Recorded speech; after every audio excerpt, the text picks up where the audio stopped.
같이 한번 보도록 하겠습니다. 이 그림은 잘 아시는 그림입니다. 모세가 시나이산에서 하나님께로부터 십계명을 받는 그러한 내용입니다. 그래서 돌판 위에 너는 나 위에 다른 신을 두지 말라 그런 개념부터 우상을 섬기지 말라는 개념, 그런 개명들이 쭉 나타나는 것을 볼 수 있습니다.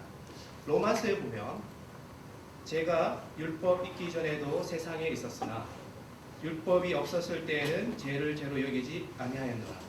하나님께서 율법을 주신 것입니다. 계명을 주신다는 것은 뭐냐면 우리가 계명이 없었을 때는 이것이 죄인지 아닌지를 전혀 모르고 있었던 것입니다.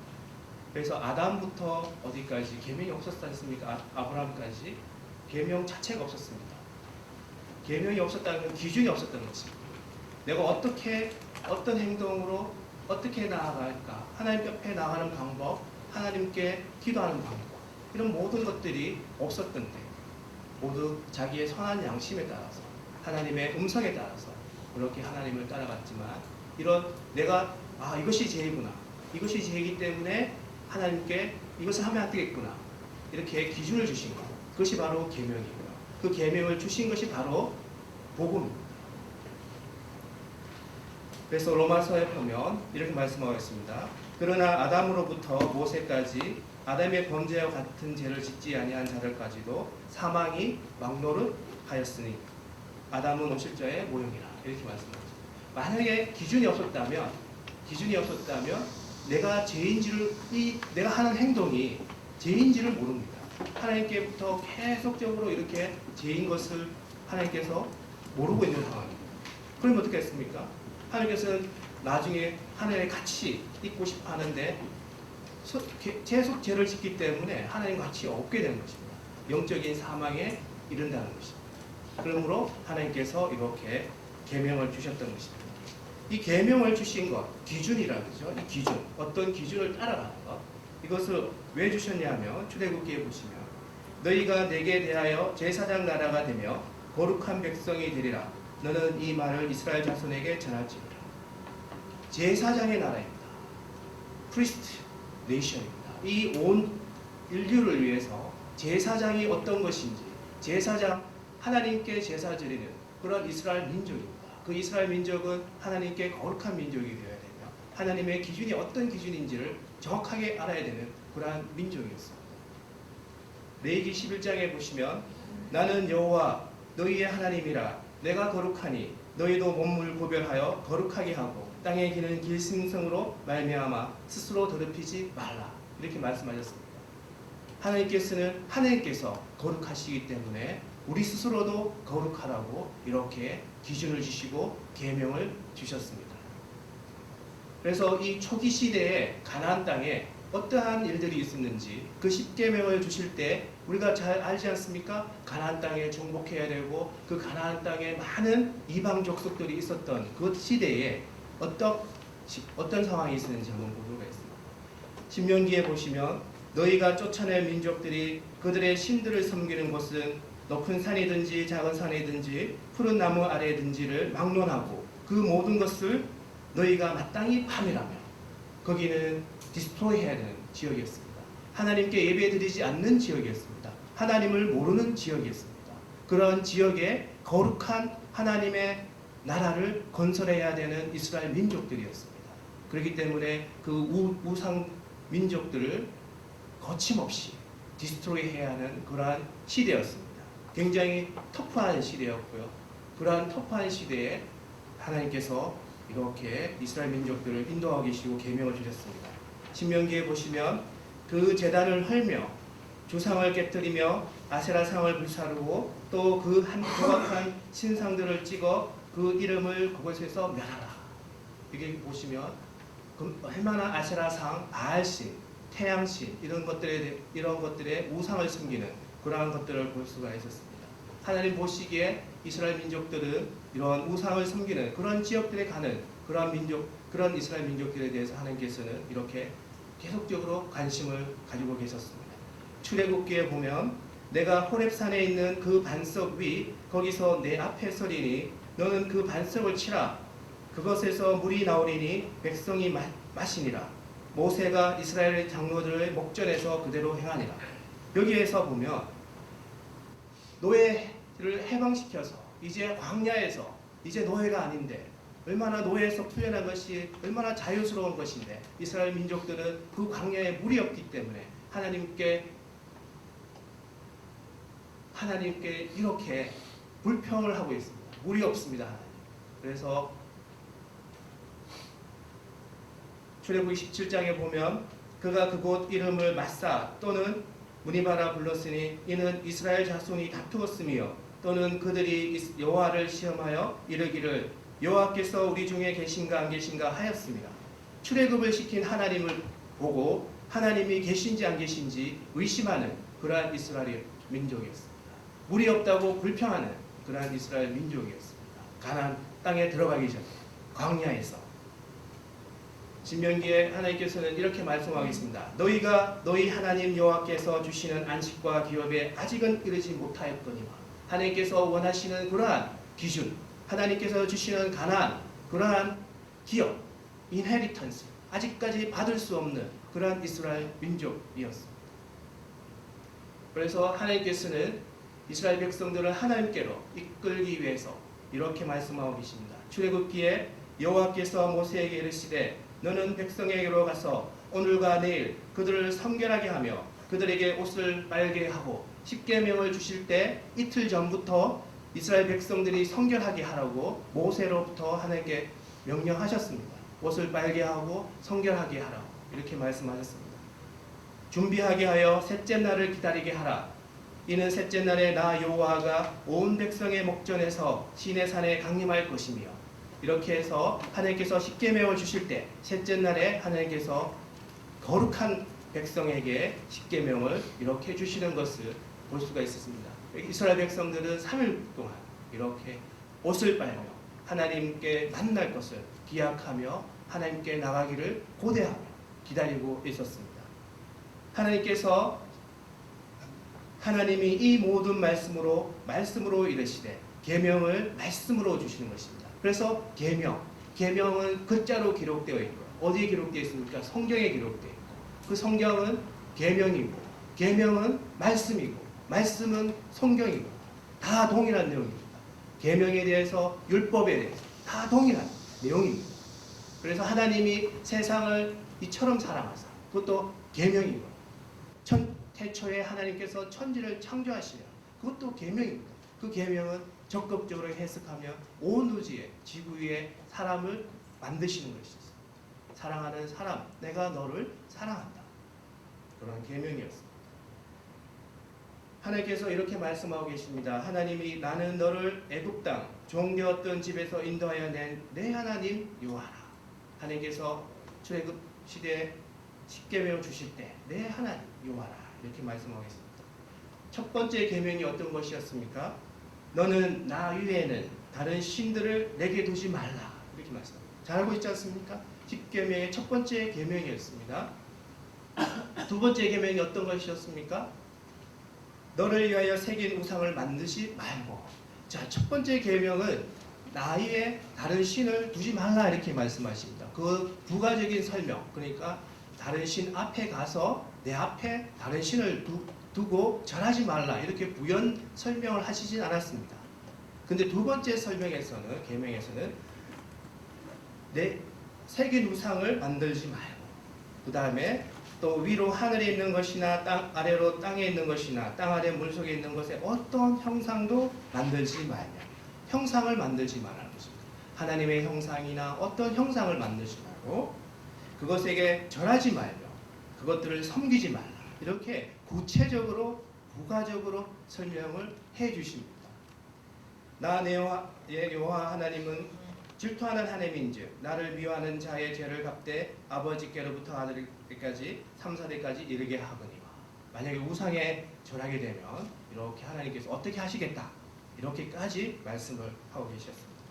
그리고 다섯 번째 계명에는 이런 것이 나타납니다. 내 부모를 공경하라. 그리하면 내 하나님 여호와가 내게 준 땅에서 내 생명이 길리라. 부모를 공경하라.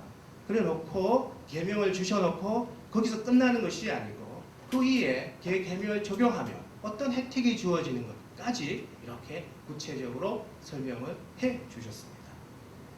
그래서 첫 번째 계명, 나 위에 다른 신을 두지 말라. 그거에 대해서 하나님께서 좀 더 덧붙인 설명을 신명기에 해 주셨습니다. 너는 마음을 다하고 뜻을 다하고 힘을 다하여 내 하나님 여호와를 사랑하라. 네, 그것이 바로 문자적인 기록과 이렇게 해석적인, 좀 더 해석적인 기록을 이렇게 하였습니다. 다니엘은 그 해석을 어떻게 했는지, 계명의 해석을 어떻게 했는지, 좀 더 적극적으로 했는지, 아니면 계명의 문자 그대로 해석을 했는지 한번 보도록 하겠습니다. 또 왕이 지정하여 그들에게 왕의 음식과 그가 마시는 포도주에서 날마다 쓸 것을 주어 3년을 기르게 하였으니 그 후에 그들은 왕 앞에 서게 될 것이라. 다니엘은 바벨론의 포로로 잡혀간 이스라엘의 준수한 청년이었습니다. 왕의 음식을 제공하는 문화 정책을 시행하고 있는 바벨론 왕을 볼 수가 있습니다. 그래서 이렇게 나게끔 오게끔 하는 그런 것을 볼 수가 있었습니다. 자, 여기 보면 다니엘은 뜻을 정하여 왕의 음식과 그가 마시는 포도주로 자기를 더럽히지 아니하리라 하고 자기를 더럽히지 아니하도록 환관장에 구하니, 이렇게 말씀입니다. 다니엘은 뜻을 정했다고 합니다. 어떤 뜻을 정했습니까? 여기서 보면 다니엘은 첫 번째 계명이 어떤 거였습니까? 나 위에 다른 신을 두지 말라. 그 다음에 우상을 섬기지 말라고 했습니다. 그래서 이 왕의 진미는 어떤 것이었습니까? 다니엘이 자세히 보니까 이 고기를 만들 때 다른 신의 그들만의 도축 방법이 있었다는 것입니다. 그래서 다른 신의 예배를 드리고 다른 신의 드리고 난 다음에 그 고기를 도축한다는 것입니다. 소고기면 소고기. 자, 그래서 다른 신의 우상을 섬기지 말라와 다른 하나님을 너무 사랑하기 때문에 다니엘은 어떤 것이었습니까? 하나님 너무 사랑하기 때문에 다른 신에 올라간 제사상에 올라간 고기마저도 산의 신비마저도 거절했던 그런 것을 뜻을 정하여 이렇게 더욱더 적극적으로 다니엘은 두 가지의 계명에 대해서 적극적으로 해석했습니다. 하나님을 사랑하라. 내가 너무 하나님을 사랑하기 때문에 다른 신에 올라간 제사상에 올라간 그 왕의 진미까지도 나는 거절한다는 것이었습니다.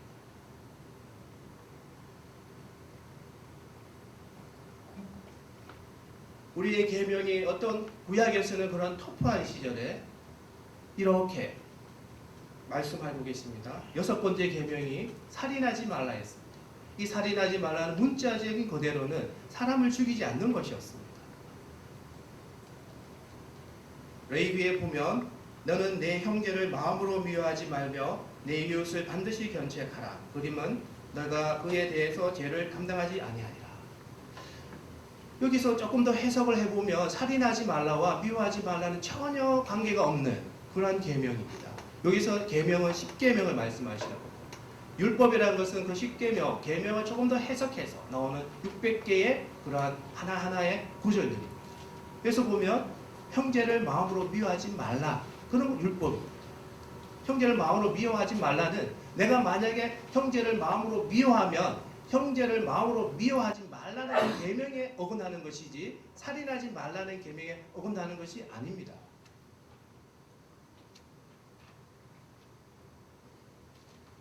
요한일서에 보면 그 형제를 미워하는 자마다 살인하는 자니 살인하는 자마다 영생이 그 속에 거하지 아니하는 것을 너희가 아는 바라. 이제는 다른 사람을 미워하면 살인하는 것입니다. 살인이 무엇입니까?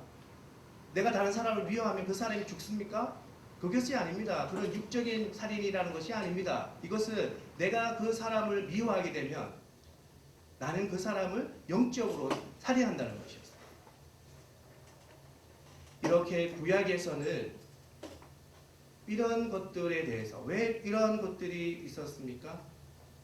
내가 다른 사람을 미워하면 왜 내가 하나님께서 보시기에 어떻습니까?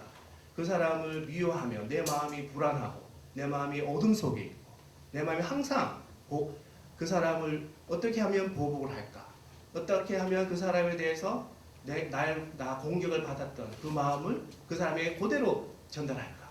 이렇게 하나님께서 보시기엔 계속 그렇게 마음속에 어둠을 갖고 있는 나의 사랑하는 그러한 백성들이 그렇게 평생 동안 살아가는 것을 하나님께서 보시기에 좋지 아니하신 것이었습니다. 그래서 구약의 계명이 문자적인 그대로 살인하지 말라. 그 계명 안에는 벌써 적극적으로 해석하면 다른 사람을 마음으로도 미워하지 말라. 그런 것이 분명히 있었음에도 불구하고 구약의 사람들은 문자에 그대로 해석을 하고 해석을 적용하기 때문에 내가 다른 사람을 미워해도 살인하지 말라는 계명에 어긋나지 않는 것이었습니다.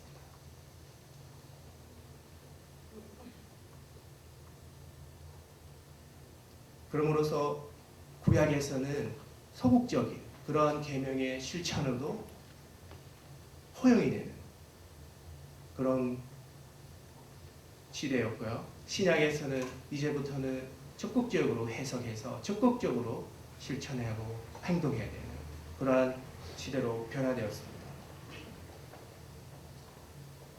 자, 원수를 사랑하지 말라는 그런 계명이 있습니다. 이것은 율법이 있는데요. 레위기에 보면 원수를 갚지 말며 동포를 원망하지 말며 내 이웃 사랑하기를 내 자신과 같이 사랑하라. 나는 여호와이다. 여기는 계명이 아니고 율법입니다. 여기에 보면 원수를 갚지 말라고 했습니다. 원수를 사랑하라고 말하진 않았습니다. 내 이웃을 사랑하라고 했습니다. 이웃을 사랑하라고 했습니다. 그래서 원수와 이웃과 사랑은 다 각각 구별되어 있는 것입니다. 해석을 원수를 사랑하라. 여기까지는 적극적으로 해석해야 되는 그런 시절입니다. 문자 있는 그대로 해석해도 상관없습니다. 구약시대에. 그러나 마태복음의 신약에서 예수님께서 오시고 이렇게 말씀하십니다.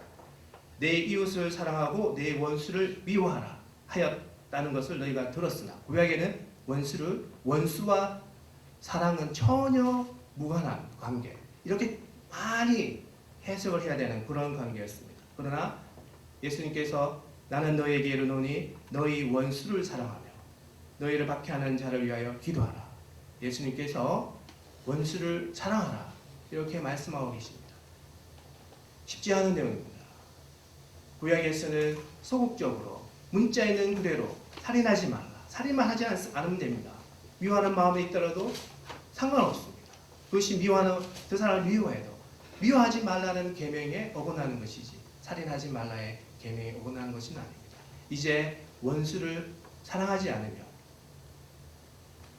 이것은 계명에 위배되는 것입니다. 왜냐하면 계명을 완성시키러 오셨기 때문입니다. 자, 우리가 이렇게 말씀하고 있습니다.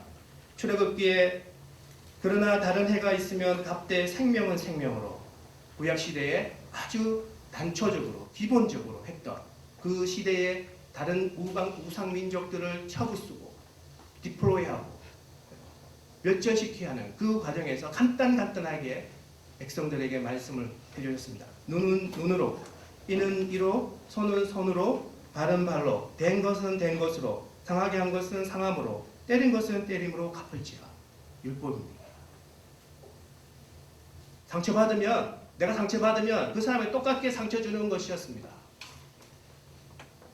사람이 그 남종의 한 눈이나 여종의 한 눈을 쳐서 상하게 하면 그 눈에 대한 보상으로 그를 놓아줄 것이며, 그 시대에는 주인과 종이 있다는 그런 특수한 사회 가운데였던 것을 또 볼 수 있습니다. 그래서 이런 종에 대한 것까지 다 기록을 해 주어야 돼요. 하나씩 어떤 것이 하나님께 기준이고 하나님께 율법인지를 하나씩 이야기해 주었습니다. 특수한 상황이었죠. 오늘 말씀에 요한복음 서기관들과 바리새인들이 음행 중에 잡힌 여자를 끌고 와서 가운데 세우고 예수께 말하되 선생이여 이 여자가 간음하다가 현장에서 잡혔나이다. 간음은 구약시대에 예수님께서는 구약과 신약의 경계선에 오셨습니다. 구약을 지키고 있는 과정에 간음은 구약에서 보면 어떤 것입니까? 죄입니다. 죄. 죄입니다. 그래서 바리새인들은 그 죄에 대해서 어떻게 했습니까? 처벌을 하고 있었습니다. 처벌. 어떻게 하겠습니까? 모세는 율법에 이러한 열자를 돌로 치라 명하였거니와 선생은 어떻게 말하겠나이까? 율법에서는 돌로 치라는 것입니다. 법에 대해서 정죄란 것이 무엇입니까? 정죄. 어떤 행동이 죄가 있다고 규정하는 것이 정죄입니다. 정죄. 정죄이고 그 정죄에는 어떤 것들이 포함되어 있습니까? 그 법에 대한 처벌까지 포함되어 있습니다. 구약시대의 계명들은 이렇게 정죄에 대한 처벌 이런 것에 굉장히 익숙해져 있었습니다. 그 익숙한 가운데서 예수님께서 오셨습니다. 그들이 이렇게 말하면 고발할 조건을 얻고자 하여 예수를 시험함이더라. 예수께서 몸을 굽히사 손가락으로 땅에 쓰시니 이렇게 말씀합니다. 그들이 묻기를 맞이 아니하는지라 이에 일어나 이르시되 너희 중에 죄 없는 자가 먼저 돌로 치라 하시고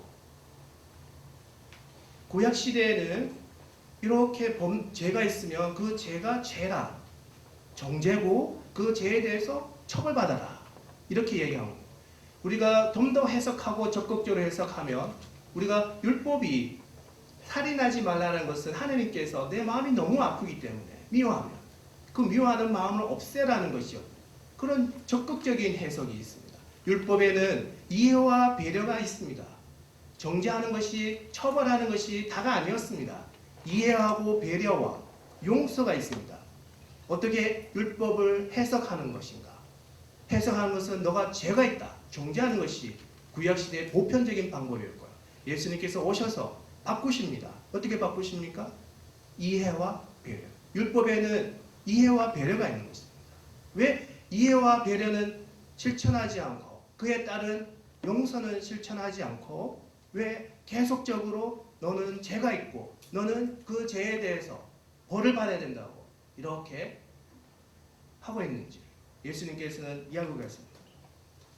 너희 중에 죄 없는 자가 먼저 돌로 치라고 했습니다. 너희 중에 죄 없는 자가 먼저 율법에는 정죄만 있기 때문에 예수님께서는 이 정죄를 이용하셔가지고 여러분 우리에게 이렇게 얘기하고 죄 없는 자가 내가 율법에 대해서 죄가 있습니까 없습니까? 한 번이라도 내가 율법을 어긴 적이 없습니까? 있습니다. 나는 여러 번 있습니다. 나는 수없이 많습니다. 나는 너무너무 많습니다. 나는 죄 없는 자가 아닙니다. 율법의 기준에 의하면 율법의 정죄의 기준에 의하면 나는 죄 없는 자가 아닙니다. 나는 죄 있는 자입니다. 나는 그 사람을 그 여인을 돌로 칠 수가 없습니다.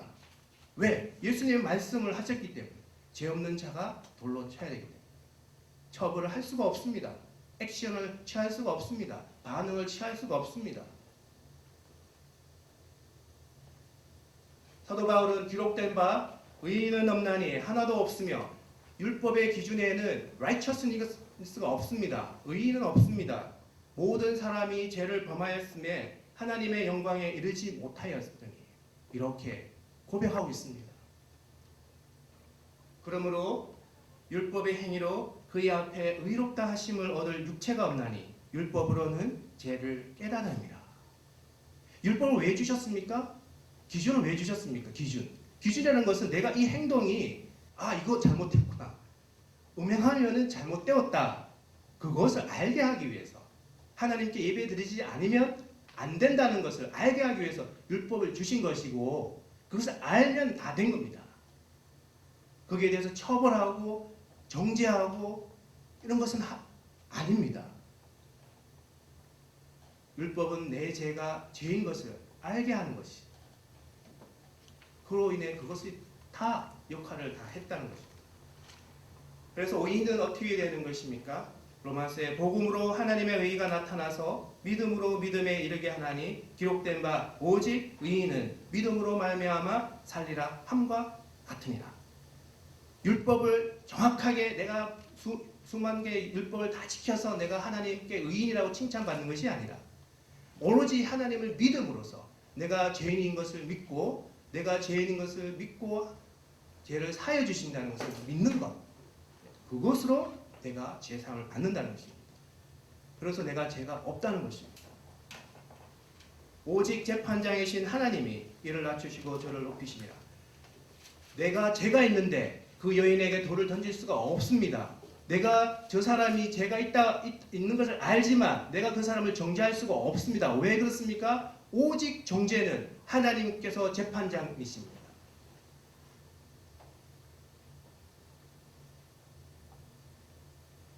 나는 너희에게 이르노니 여자를 보고 음욕을 품는 자마다 마음에 이미 간음하였느니라.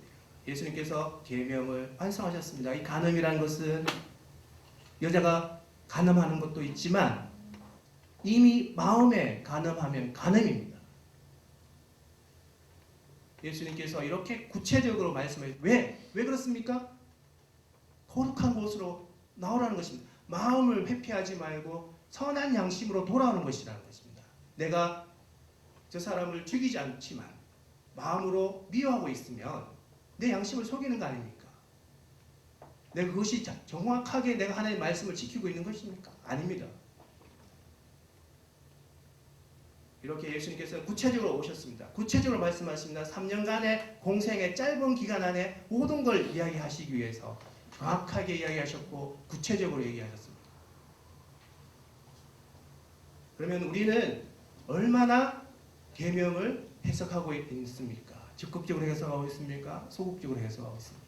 한번 보겠습니다. 마태복음에 그러므로 천국은 그 종들과 결산하려 하던 어떤 인구와 같으니 천국에 가까이 갈수록 하나님과 결산해야 됩니다. 내가 했던 모든 행위에 대해서 내가 교회에서 했던 모든 행위 내가 사회에서 했던 모든 행위에 대해서 결산을 해야 됩니다.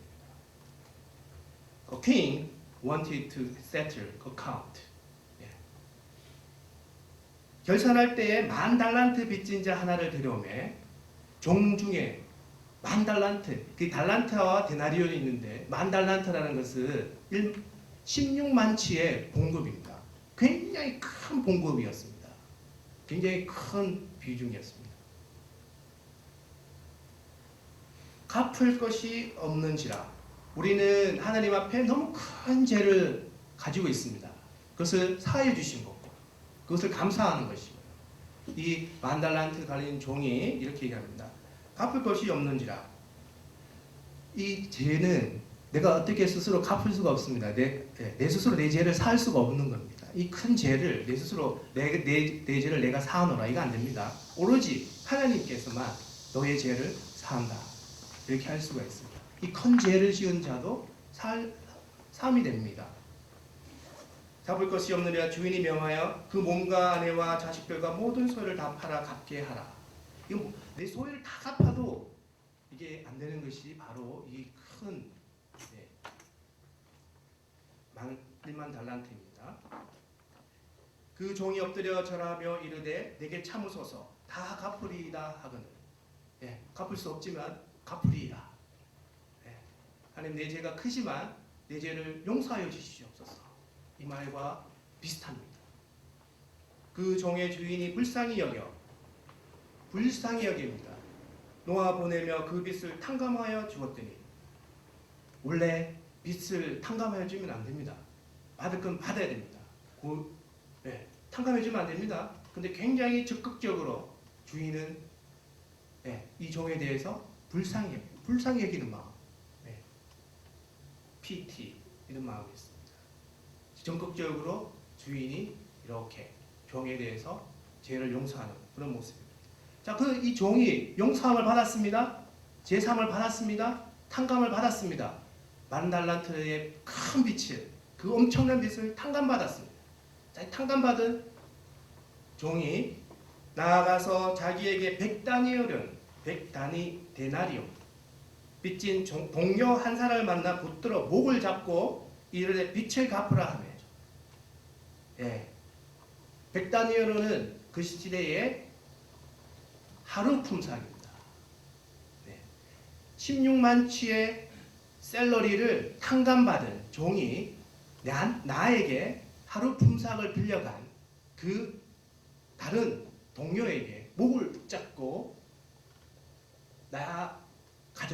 내 다운을 갚아라. 이렇게 하고 있습니다.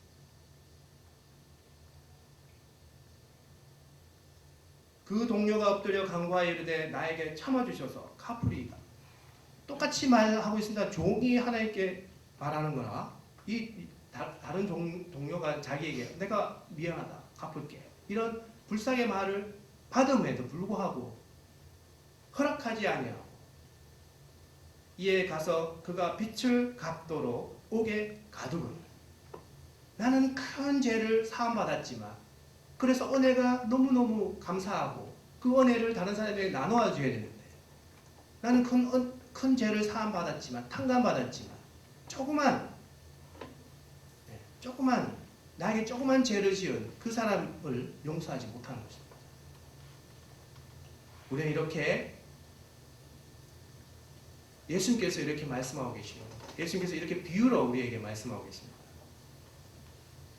그 동료들이 그것을 보고 몹시 딱하게 여겨 주인에게 가서 그 일을 다 알리니 딱하게 여긴 것입니다. 다른 사람이 볼 때 이에 주인이 그를 불러다가 말하되 악한 종아 내가 빌기에 내가 내 빚을 전부 탕감하여 주었거늘 내가 너를 불쌍히 여긴 것 같이 너도 내 동료를 불쌍히 여김이 마땅하지 아니하냐 하고 우리가 하나님으로부터 내 죄를 사함받은 이유가 무엇입니까? 그 큰 은혜를 다른 사람의 조그마한 그러한 죄에 대해서도 용서하라. 그러한 하나님의 예수님의 그러한 말씀을 우리는 볼 수가 있습니다. 나도 내 동료를 불쌍히 여김이 마땅하다. 이렇게 말씀하고 계십니다. 주인이 노하여 그 빚을 다 갚도록 그를 옥졸에게 넘기니라. 내 죄를 탕감받고 하나님 말씀대로 살지 않으면 다시 제일에 간다는 거예요. 다시 옥졸에 간다는 것입니다.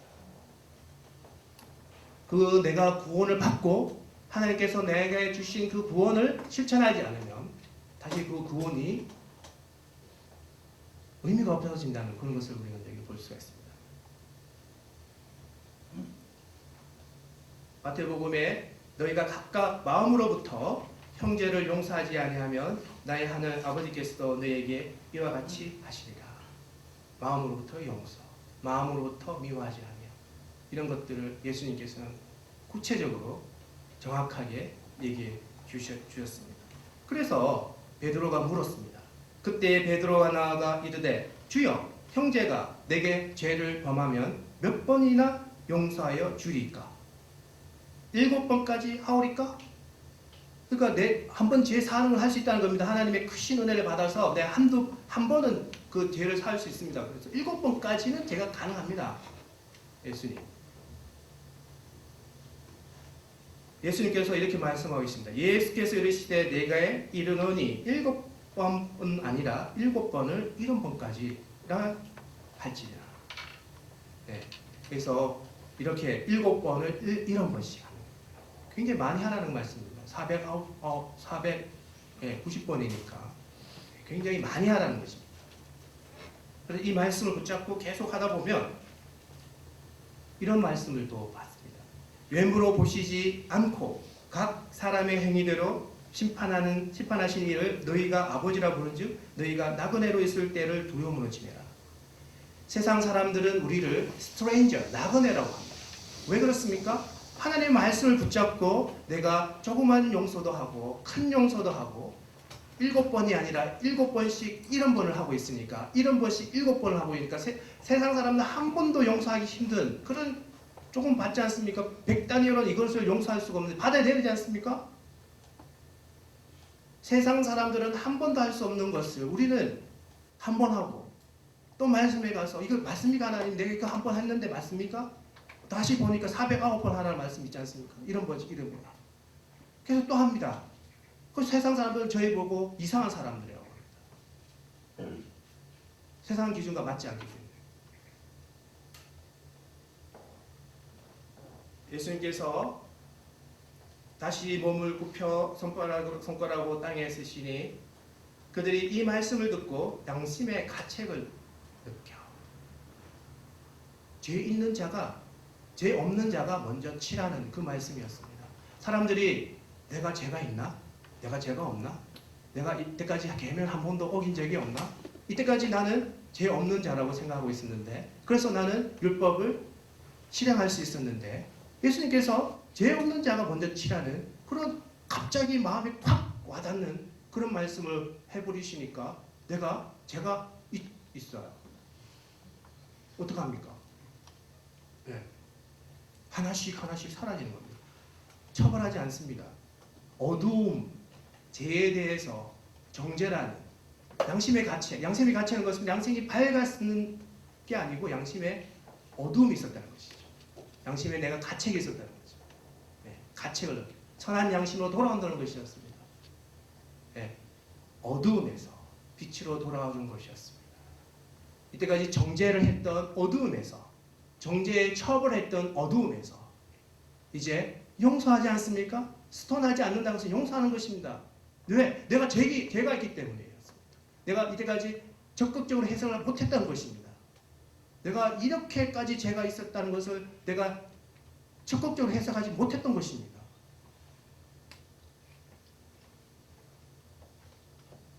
예수께서 일어나사 여자 외에는 아무도 없는 것을 보시고 정죄하는 사람이 아무도 없습니다. 이제 하나님께서는 이러한 상황을 원하십니다.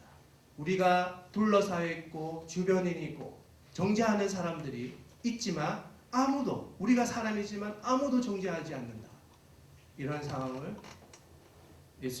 하나님께서 원하시고 계십니다. 보시고 이르시되 여자여 너를 고발하던 그들이 어디 있느냐? 너를 정죄한 자가 없느냐? No one condemned you. 이제는 어떠한 사람도 너를 죄 있다고 하지 않습니다. 대답하되 주여 없나이다. 용서를 받는 것입니다.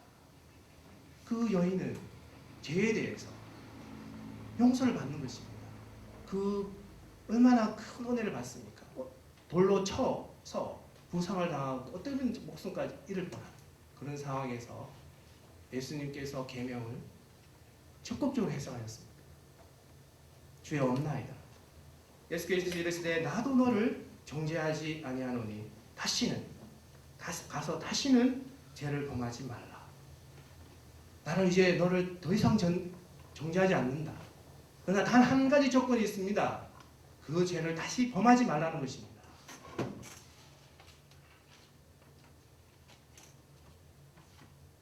Live your life of sin. 하나님께서 우리를 사랑하고 용서하여 주십니다. 그러나 또 가서 또 넘어집니다. 하나님께서는 또 70번씩 7번 또 용서해 주십니다. 또 우리는 조금 더 가다가 또 돌다리에 넘어지고 또 어퍼컷도 맞고 라이트훅도 맞고 그렇습니다. 나가다가 또 쓰러집니다. 그렇지만 하나님께서는 또 용서해 주십니다. 그렇지만 점점 우리는 이때까지 있었던 하나님의 용서, 이런 용서를 통해서 우리는 점점 더 거룩하게, 더 죄의 모습에서 탈피하는 그러한 모습으로 가게 되고, 그것이 바로 하나님께서 우리에게 주시는 제사장의 나라, 그러한 모습을 보여주시는 것입니다. 거룩한 백성. 예수께서 또 말씀하여 이르시되 나는 세상의 빛이니 나를 따르는 자는 어둠에 다니지 아니하고 생명의 빛을 얻으리라. 계명에서조차도 하나님께서는 어두움에서 해석하지 말고, 어두움적으로 해석하지 말고, 자꾸 율법의 정죄와 율법의 처벌로만 자꾸 그런 쪽으로 가지 말고 빛으로 가라는 것이었습니다. 용서와 이해와 배려, 용서로 가라는 그러한 예수님의 말씀이 있습니다. 로마서에 보면 그러므로 이제 그리스도 예수 안에 있는 자에게는 결코 정죄함이 없나니, 우리는 이제부터 예수님을 믿는 믿음 안에서는 예수님께서 우리를 정죄하지 않으십니다. 예수님께서 우리를 정죄하지 않으시는데 우리가 남을 어떻게 정죄할 수 있습니까? 하나님께서, 심판자인 하나님께서 우리를 정죄하지 아니하시는데 내가 어떤 자격으로 다른 사람을 죄 있다고 할 수 있겠습니까? 어둠에 대해서 밝음으로 대처하는 모습이 또 있습니다. 어떤 모습입니까? 다윗입니다. 사울이 블레셋 사람을 쫓다가 돌아오매 어떤 사람이 그에게 말해 이르되 보소서 다윗이 엔디게 강야에 있더이다. 지금 사무엘이 다윗을 쫓고 있는 겁니다. 쫓는 것, 죽인다는 것, 어둠입니다. 그 어두움의 상황입니다. 그래서 다윗은 어떻게 했습니까? 사울이 온 이스라엘에서 택한 사람 3,000명을 거느리고 다윗과 그의 사람들 찾으러 들염소 바위에 갈새. 다윗을 지금 최신 쫓고 있는 중입니다. 다윗은 지금 고난의 상황에 있고 죽음의 상황에 당면에 있습니다. 어두움의 상황에 있습니다. 길가에 양의 우리에 이른즉 굴이 있는지라 사울이 뒤를 보러 들어가니라. 다윗과 그의 사람들이 그 굴 깊은 곳에 있더니 사울이 굴 안에 가서 잠시 용변을 보려고 갔습니다.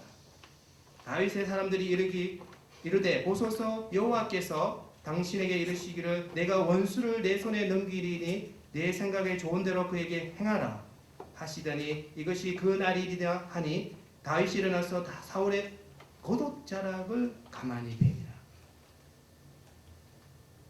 지금 다윗은 아주 좋은 기회를 맞이했습니다. 용변을 보는 그 순간에 사울의 목을 char라는 그런 다윗의 부하들의 간언이었습니다. 이런 다윗이 처한 어두운 상황에서 다윗은 목을 쳤습니까? 아닙니다. 죽였습니까? 아닙니다. 어둡게 대응하지 않았습니다. 어떻게 대응했습니까? 다만히 그의 겉옷자락을 베었습니다. 왜 그렇습니까? 그리한 후에 사울의 옷자락 뱀으로 말미암아 다윗의 마음에 옷자락 뱀 것도 마음에 찔리는 그러한 다윗의 선한 양심을 볼 수가 있습니다. 자기 사람들에게 이르되 내가 손을 들어 여호와의 기름 부음을 받은 자는 받은 내 주를 치는 것은 여호와께서 금하시는 것이니 그는 여호와의 기름 부음을 받은 자가 됨이라. 그가 어두움 상황에서 밝은 실천을 할 수 있었던 이유가 바로 이런 율법의 적극적인 이해와 적극적인 해석이었습니다. 내가 사울이 사무엘로부터 하나님부터 기름 부은 자입니다. 그 기름 부은 자를 하나님께서 기름 부은 자입니다. 하나님께서 기름 부은 자, 하나님께서 사랑하는 자. 지금은 어떻게 된지는 모르겠지만 그 사랑하는 자를 다윗은 자신의 손으로 그 기름 부은 자를 해하지 않았습니다. 그것이 바로 다윗의 해석 방법이었습니다.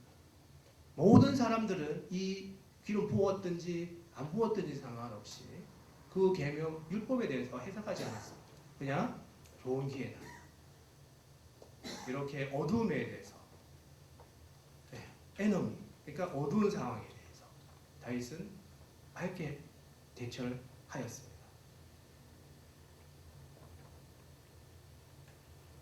다윗이 이 말로 자기 사람들을 범하여 사울을 해치지 못하게 하리라. 사울이 일어나 굴에서 나가 자기 길을 가니라. 사울이 살았습니다. 네. 그래서 우리는 이렇게 계명에 대해서 구약의 계명에 대해서 하나님께서 어떻게 해석했으면 좋겠느냐. 사도 바울이 이렇게 말씀하고 계십니다.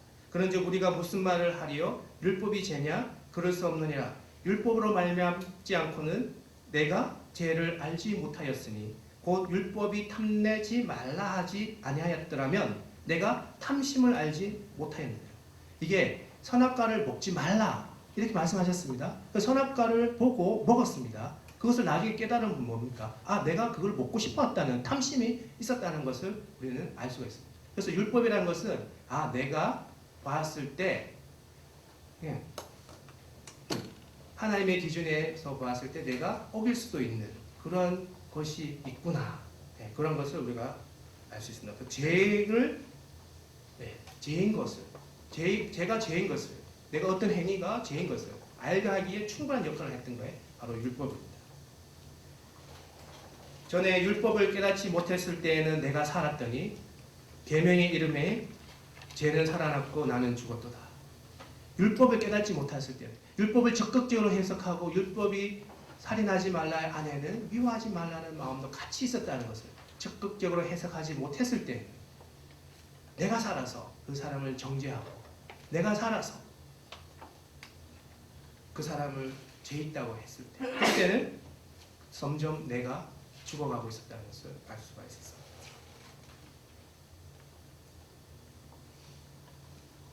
네, 에어컨을 조금 더 키워주시면 좋겠습니다. 네. 제가 크게 말씀드리니까 잘 들릴 것 같습니다. 네. 그런즉 선한 것이 내게 사망이 되었느냐? 그럴 수 없느니라. 오직 제가 죄로 드러나게 하기 위하여 선한 것으로 말미암아 나를 죽게 만들었으니 이는 계명으로 말미암아 죄로 심히 죄되게 하려 함이라. 그 율법이란 것은 그 죄가 죄인 것을 알게 하기 위해 충분한 역할을 했다는 것입니다. 그러므로 내가 한 법을 깨달았노니 곧 선을 행하기 원하는 나에게 악이 함께 있는 것입니다.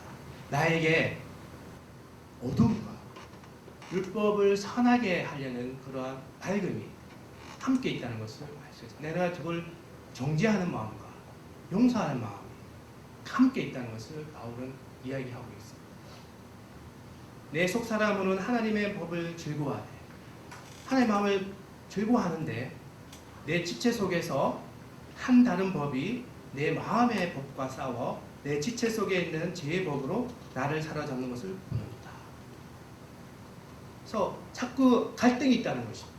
어두움, 내가 밝은 쪽으로 나가려고 하는데 자꾸 어두움에 정죄가 자꾸 살아날 수도 있고, 용서를 하고 싶은데 자꾸 또 정죄 쪽으로 갈 수 있는, 용서하고 싶지 않은 그런 마음이 같이 있다는 것을 볼 수가 있습니다.